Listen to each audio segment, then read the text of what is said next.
అందరికీ నమస్కారం. హిందూ మతంలో పురాణాలకు ఒక ప్రత్యేకమైన స్థానముంది కదా.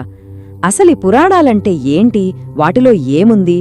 ఈరోజు మనం ఈ విషయాల గురించే సమగ్రంగా తెలుసుకోబోతున్నాం.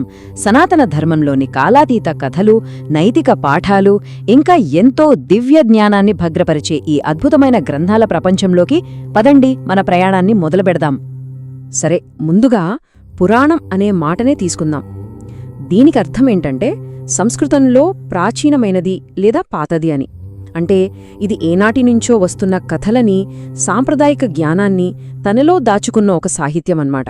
చెప్పాలంటే గడిచిన కాలానికి మన ఇప్పటి తరానికి మధ్య ఇదొక వారధిలాంటిది. మన ఈ ప్రయాణంలో మనం ఏమేం తెలుసుకోబోతున్నామంటే, ముందుగా పురాణాల నిర్వచనం, వాటి మూలం చూస్తాం. ఆ తర్వాత పంచలక్షణాలు అంటే ఏంటో తెలుసుకుందాం. ఇక మనకు ముఖ్యమైన అష్టాదశ మహాపురాణాలు, వాటితో పాటు ఉపపురాణాల గురించి, చివరిగా వాటి ప్రాముఖ్యత, బోధనల గురించి వివరంగా మాట్లాడుకుందాం. ఇక మొదటి విభాగానికొస్తే, పురాణాలని వేదాలకు వారధి అని ఎందుకంటారంటే, చూడండి, వేదాల్లోని జ్ఞానం చాలా గంభీరమైనది, సంక్లిష్టమైనది. అది అందరికీ అంత సులభంగా అర్థం కాదు. మరి ఆ జ్ఞానం సామాన్యులకెలా చేరాలి?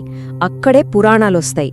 అవేంటంటే ఆ గంభీరమైన ఆధ్యాత్మిక సత్యాలను మనందరికీ ఇష్టమైన కథల రూపంలో అందించి చాలా సులభంగా అర్థమయ్యేలా చేస్తాయి. అందుకే ఇవి ఒక బ్రిడ్జ్ లాంటివి. ఈ విషయంలో కంచి మహాపెరియవాల్ చెప్పిన ఒక మాట ఎంత అద్భుతంగా ఉంటుందో చూడండి. పురాణాలు వేదాలకు భూతద్దాలు లాంటివి అంటారాయన. అంటే వేదాల్లో చాలా సూక్ష్మంగా సూత్రాల రూపంలో చెప్పిన విషయాలను పురాణాలు ఒక మ్యాగ్నిఫైయింగ్ గ్లాస్ లాగా పెద్దది చేసి కథల రూపంలో విడమరిచి మనకు స్పష్టంగా చూపిస్తాయన్నమాట. ఎంత చక్కటి పోలిక కదా.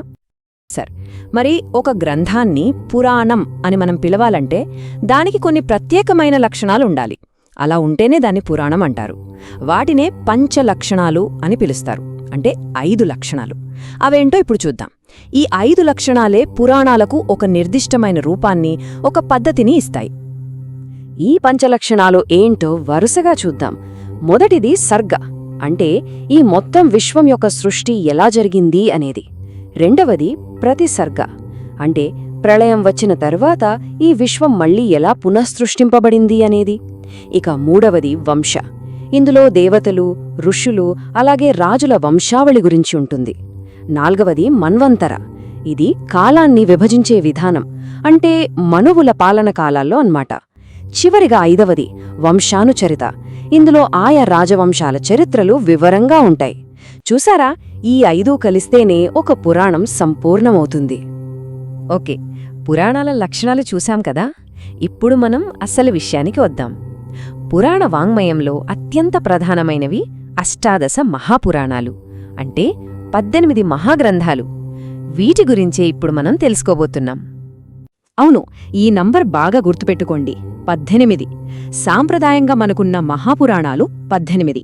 మరి ఈ 18 పురాణాలను ఎవరు రచించారని అంటారంటే, సాక్షాత్తు వేదవ్యాసుడే వీటిని రచించారని మన నమ్మకం.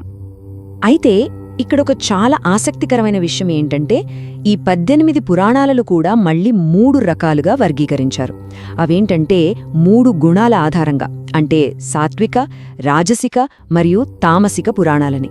ఈ వర్గీకరణ మనకు ఏం చెప్తుందంటే, ఒక్కో పురాణం ఏ దైవం మీద, ఏ తాత్వికత మీద దృష్టి పెడుతుందో సులభంగా అర్థం చేసుకోవచ్చు. సాత్వికం విష్ణువుకి, రాజసికం బ్రహ్మకి, తామసికం శివునికి ప్రతీకలుగా నిలుస్తాయి. సరే, ముందుగా సాత్విక పురాణాల గురించి చూద్దాం. ఇవి ప్రధానంగా విష్ణువు యొక్క మహిమను, ఆయన లోకాలను ఎలా పరిరక్షిస్తాడో కీర్తిస్తాయి. వీటిలో ముఖ్యమైనవి విష్ణుపురాణం, భాగవత పురాణం, నారద పురాణం, గరుడ పురాణం, పద్మపురాణం, వరాహపురాణం. ఇవన్నీ కూడా ఎక్కువగా భక్తి, ధర్మం, విశ్వం యొక్క క్రమం ఇలాంటి విషయాల మీద దృష్టి పెడతాయి. ఉదాహరణకు భాగవత పురాణం తీసుకుంటే అది పూర్తిగా శ్రీకృష్ణుడి జీవితం, ఆయన భక్తి బోధనలకే అంకితం చేయబడింది.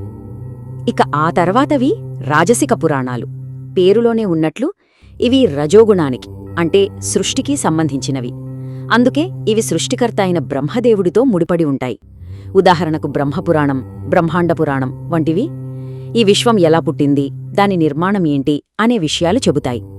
ఇంకో విషయం ఏంటంటే, ఈ కోవకు చెందిన మార్కండేయ పురాణంలోనే మనందరికీ తెలిసిన దుర్గాదేవిని కీర్తించే అత్యంత ప్రసిద్ధమైన దేవీ మహాత్మ్యం కూడా ఉంటుంది.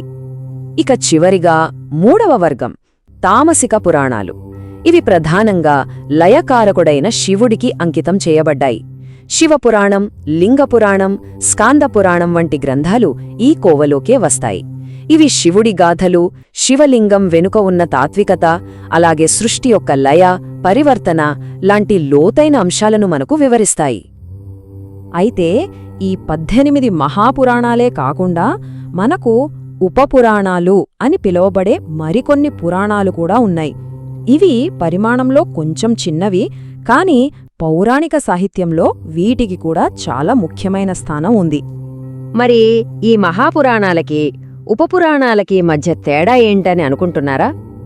ప్రధానమైన తేడా వాటి పరిధిలోనే ఉంది.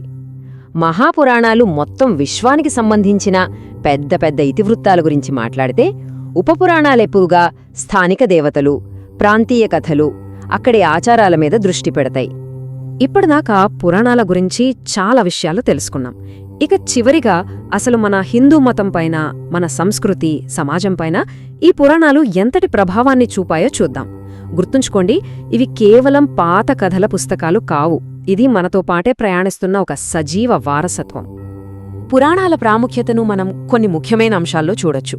మొట్టమొదటిది, ఇవి కష్టమైన వేదజ్ఞానాన్ని కథల రూపంలోకి మార్చి సామాన్యులకు సైతం అందుబాటులోకి తెచ్చాయి.